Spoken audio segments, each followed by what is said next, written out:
Bonjour, bonjour. Donc aujourd'hui nous allons faire une vidéo pour parler toujours, c'est encore une question concernant toujours la RDC Congo, c'est-à-dire la République démocratique du Congo. Le président Tshisekedi, pardon, je m'excuse franchement, plusieurs personnes sont plaintes du fait que chaque fois je fais des erreurs sur le nom du président de la République démocratique du Congo, c'est-à-dire c'est Félix Tshisekedi et non Tshisekedi, c'est Tshisekedi. Je m'excuse franchement. Cela dit, aujourd'hui je voudrais faire une analyse géopolitique et surtout géostratégique sur l'opportunité de faire appel aux armées tchadiennes et à l'aide militaire tchadienne et à l'aide militaire ougandaise par le président Félix Tshisekedi, président de la République démocratique du Congo. Donc, on a eu à suivre à RFI et les médias ont montré l'émissaire qui a été envoyé au Tchad pour demander l'assistance d'aide militaire au Tchad au président Mamad Kaka. Donc, dans cette vidéo, nous allons juger de l'opportunité de cet acte. Est-ce qu'au plan stratégique, au plan géostratégique, est-ce que c'est une bonne chose? Est-ce que c'est une opportunité? Et quels sont les avantages de cet acte-là, de ces actes-là? Parce qu'il y a eu deux actes. Il allait en Ouganda demander l'aide au président Yoweri Museveni. Il a demandé une assistance militaire. Il a aussi fait la même chose au Tchad, parce qu'au Tchad, il a envoyé un émissaire aller voir le président tchadien pour lui demander l'assistance.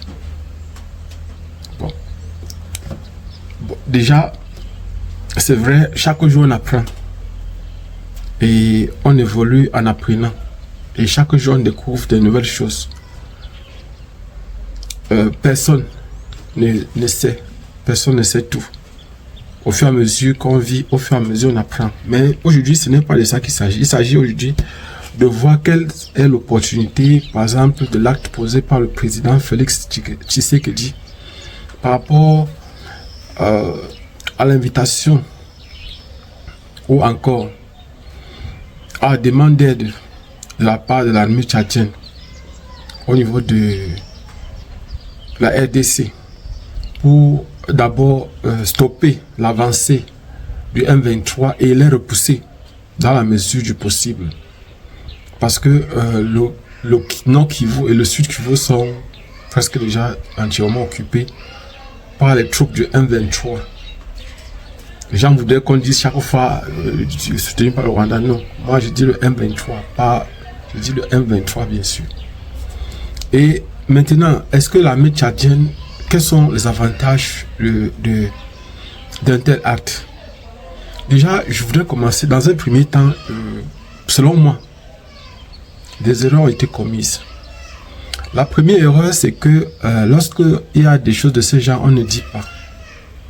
Ça devait se faire de façon surdine. C'est-à-dire que nous, on ne devait pas être au courant du fait que l'armée tchadienne est là-bas.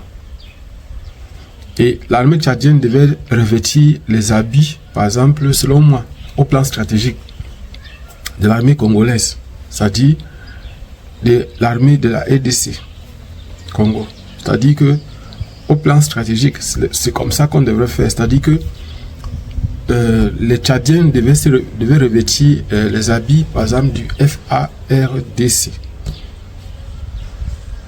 Les tenues de FARDC. Pour stopper.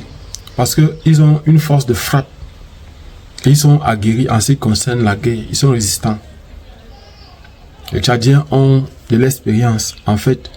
Et ils travaillent dans des conditions très difficiles, dans des conditions qui sont parfois, franchement, qui ne sont pas des conditions faciles.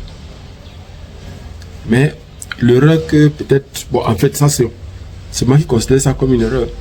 Le fait d'avoir annoncé au plan stratégique, pour moi, ça a tout gâté.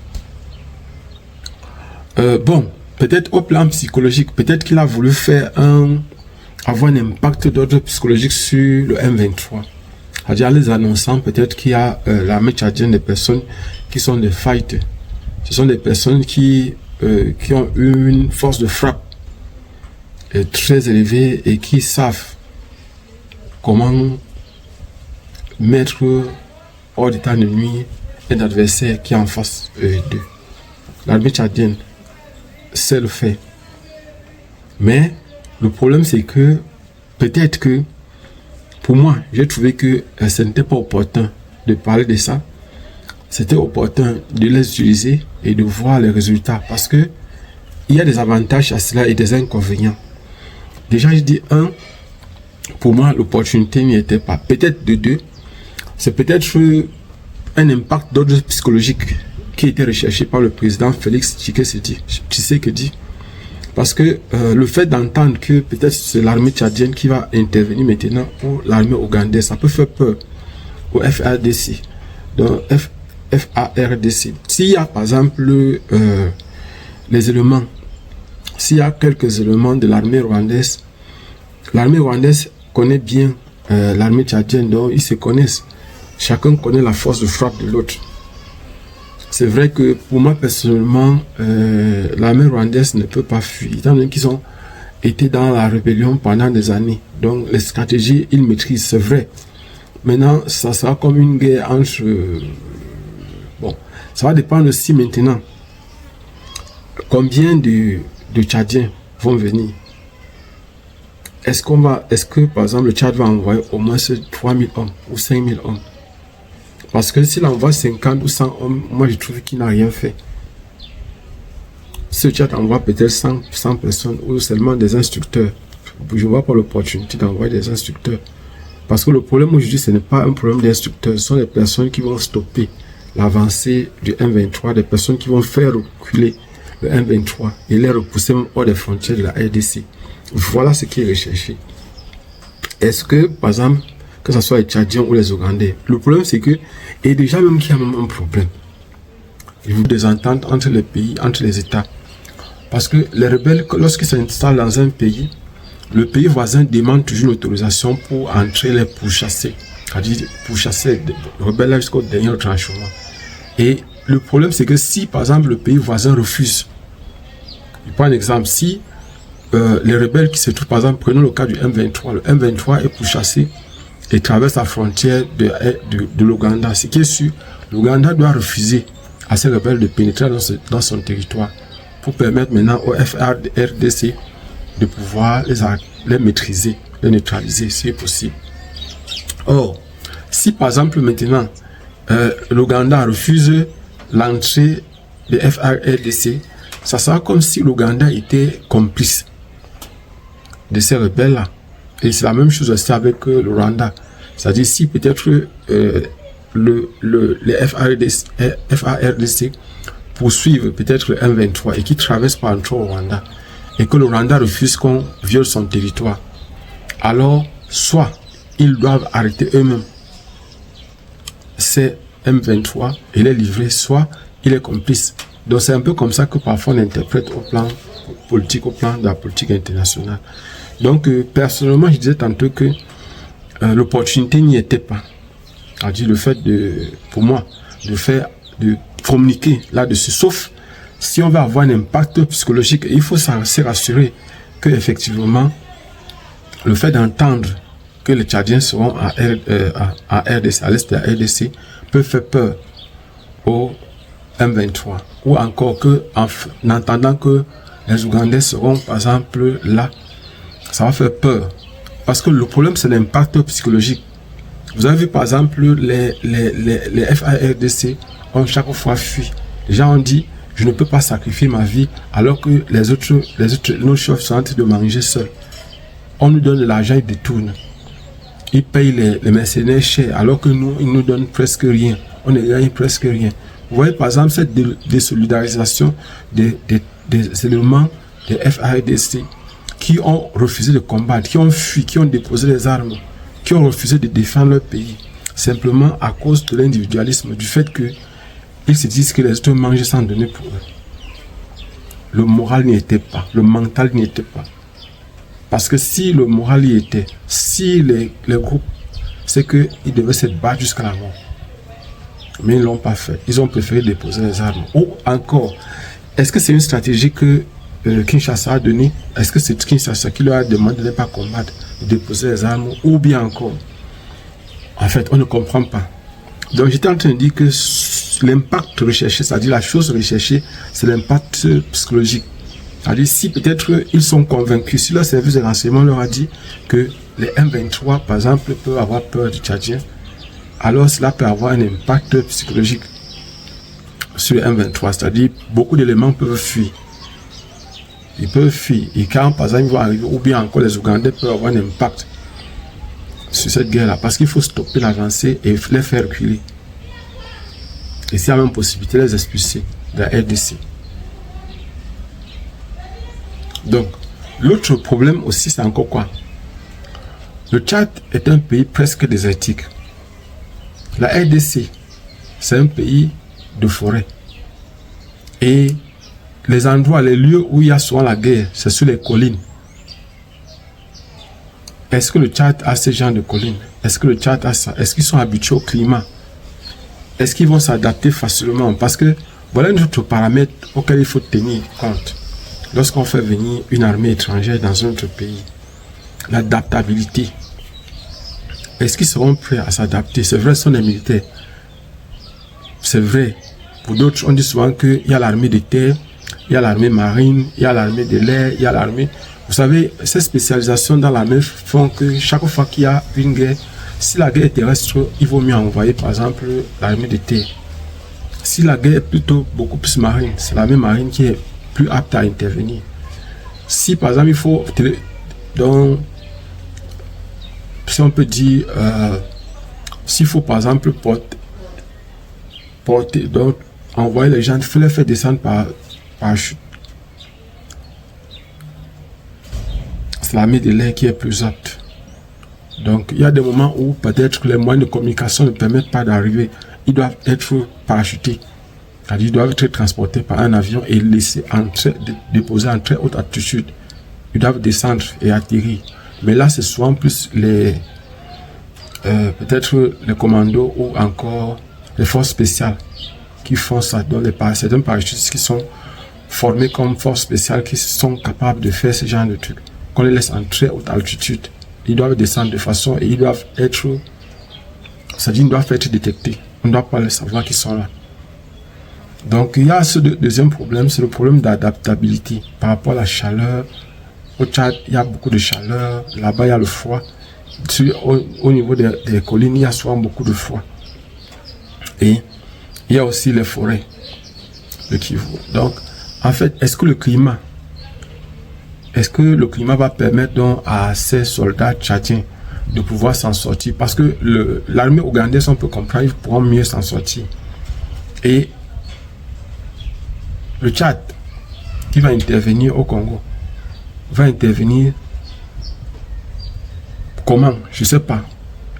Est-ce que ils vont intervenir en tant que Tchadien ou bien en tant que, par exemple, force de l'ONU? Ils vont entrer comme MONUSCO, dans les forces de la MONUSCO, ou encore simplement comme les forces tchadiennes. Donc, en fait, il y a beaucoup de questions qu'on va se poser. Mais pour moi, personnellement, je voudrais aujourd'hui dire que, selon moi, le président Tshisekedi doit être plus discret. Il doit être discret. Entre les pays, il y a souvent des soutiens, mais on ne dit pas. Et il faut savoir que je suis Camerounais, je suis enseignant. Il y a des choses que je ne peux pas dire ici. Mais il faut savoir que notre pays donne constamment des coups de main à certains pays et surtout aux pays voisins. On les donne beaucoup de coups de main. Mais ça doit se faire de façon discrète. C'est-à-dire, parfois même, les populations même de là ne savent pas qu'on leur a donné un coup de main. Le chef d'État, c'est entre les chefs d'État, c'est-à-dire, ça doit être discret. Il y a des gens qui ont appelé ça deal. Oui, ce sont des deals. C'est-à-dire que ce sont comme du business, c'est-à-dire que les populations ne sont même pas au courant de ce qui est en train de se passer. Et il faut savoir qu'en temps normal, c'est comme ça que le président fait. Il faut, parce que, en fait, la surprise a toute sa place. Parce que si peut-être, chaque fois qu'on annonce, vous voulez faire quelque chose, vous annoncez, votre ennemi a le temps de se préparer par rapport à ce que vous voulez faire. Or, le problème, c'est la surprise. Lorsque, par exemple, vous supprimez votre ennemi. Et l'idéal, par exemple, c'est aussi l'erreur qu'on fait. C'est souvent d'être formé par une seule personne. C'est-à-dire, par exemple, il y a le professeur Yamsi qui parle d'un seul, des mêmes maîtres. En fait, si par exemple, c'est la France qui vous a formé, si c'est la France qui forme vos forces de défense, il faut envoyer constamment, il faut signer d'autres partenariats avec d'autres pays, avoir des forces spéciales qui sont formées dans d'autres pays, pour que si par exemple un jour il arrive que vous avez un pays qui est aussi formé par la France, que vous ayez la possibilité d'utiliser les autres tactiques, dont les tactiques qu'on vous a appris dans d'autres pays, que d'autres partenaires vous ont enseigné et que la France peut-être ne maîtrise pas. Ou que la France maîtrise mais qu'elle n'enseigne pas. Donc, en fait, c'est tout ça qu'il faut être capable de faire, parce que la géostratégie n'est pas une chose facile, dans la mesure où même les instructeurs français, lorsqu'ils arrivent en Afrique ou dans les pays où ils doivent coopérer, ils ne donnent pas tout. Et le président, s'il y a quelqu'un qui a eu tendance à vouloir dire que non, que la France n'est plus... Non, c'est la France qui a fait que Mohamed Kaka soit président. Et la France, Macron n'a pas caché de rappeler, lorsqu'il était en RDC, je crois il y a de ça quelques années, il a rappelé au président Macron que il ne doit pas oublier l'entente qu'il y a eu avec Joseph Kabila. Donc ça veut dire que c'est Macron qui a participé à l'installer au pouvoir. Et même chose aussi pour Mohamed Kaka, parce que Macron est venu lui-même en personne inaugurer, faire en sorte qu'on puisse placer Mohamed Kaka au pouvoir. Et aujourd'hui, par exemple, la France est en train d'utiliser d'autres stratégies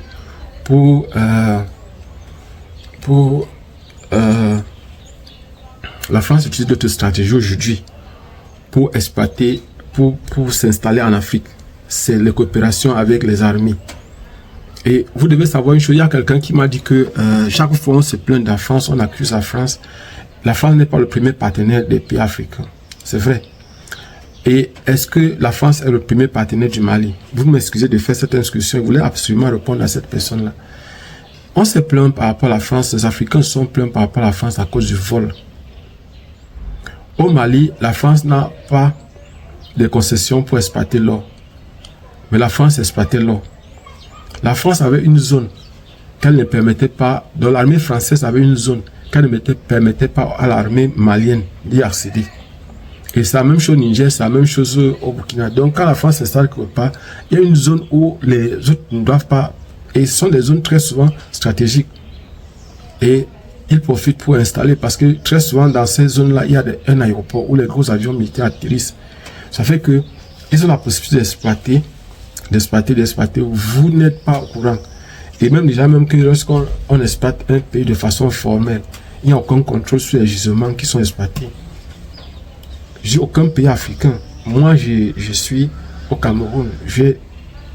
Les pays. Ce que je sais, c'est qu'il n'y a aucun pays qui contrôle ces richesses. Aucun. C'est-à-dire même qu'on donne les concessions aux Chinois. Et aujourd'hui même, il y a un système qui est utilisé dans les pays, c'est que les nationaux, les hauts gradés, les hauts fonctionnaires, les hauts gradés de l'armée ont des concessions et ils louent ça aux Chinois. Donc vous voyez peut-être les Chinois, vous pensez que c'est une coopération avec la Chine, alors qu'il n'y a aucune coopération. Ce sont les hauts gradés de l'armée ou encore les hauts fonctionnaires du pays qui sont en train d'exploiter, qui sont en train de faire tout cela. Et vous voyez, c'est malsain. Soit c'est eux-mêmes, soit c'est leurs enfants, soit c'est leurs petits-fils, soit c'est leurs femmes, soit ce qui sont ces personnes-là qui ont des concessions pour l'exploitation et ils prennent les Chinois pour couvrir. Et c'est la même chose avec les marchés. Donc voilà, par exemple, donc je voulais attirer l'attention de la personne que le problème avec le Mali, c'était le pillage de l'or malien par les Français.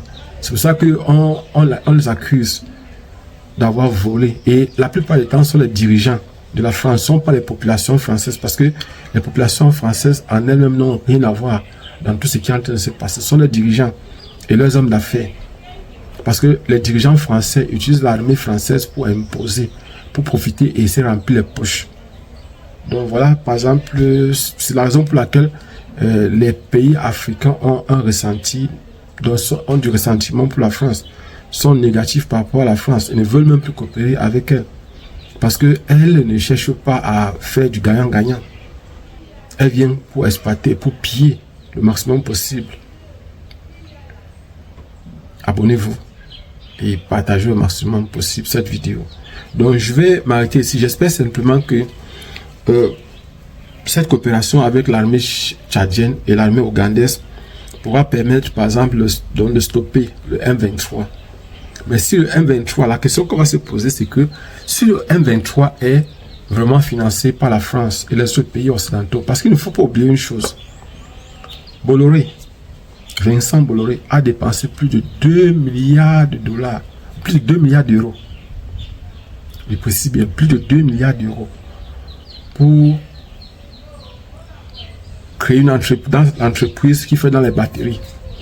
Et demain, ce sont les batteries qui vont rapporter énormément d'argent.